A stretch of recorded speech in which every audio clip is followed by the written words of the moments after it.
Ratusan massa yang tergabung dalam Aliansi Mahasiswa Pemuda dan Masyarakat Aceh Tenggara berdemo di depan gedung DPRK. Mereka berorasi menolak kenaikan harga BBM dan sembako serta bahan pangan lainnya.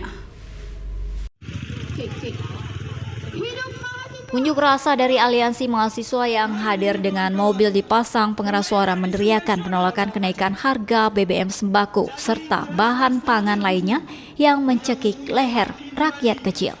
Para pendemo berorasi di depan gedung DPRK Kabupaten Aceh Tenggara membentangkan spanduk bertuliskan penolakan kenaikan harga BBM.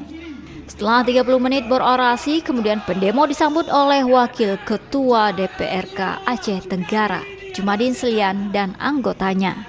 Koordinator aksi Hairul Sukandi mengatakan dalam demo ini mereka menolak rencana pemerintah menaikkan harga BBM bersubsidi, sembako, serta bahan pangan lainnya.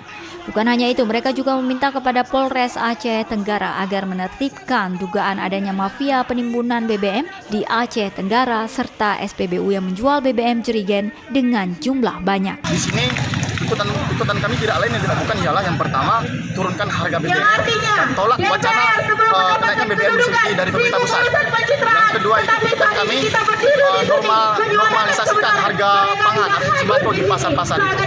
Yang ketiga, kami meminta kepada pemerintah pusat maupun pemerintah daerah agar dapat menegakkan supremasi hukum tanpa tebang pilih dan tanpa pilih bulu. Sementara itu, anggota DPRK Aceh Tenggara Arnold Napitupulu mengatakan siap menampung aspirasi mahasiswa yang menyuarakan aspirasi masyarakat.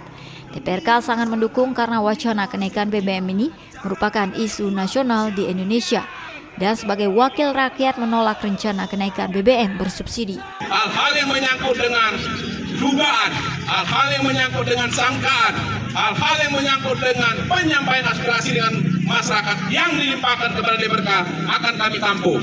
Komisi B siap mendukung segala sesuatu yang menyangkut dengan aspirasi masyarakat melalui gerakan-gerakan mahasiswa. Dari Kabupaten Aceh Tenggara, Medi Arjuna, iNews melaporkan.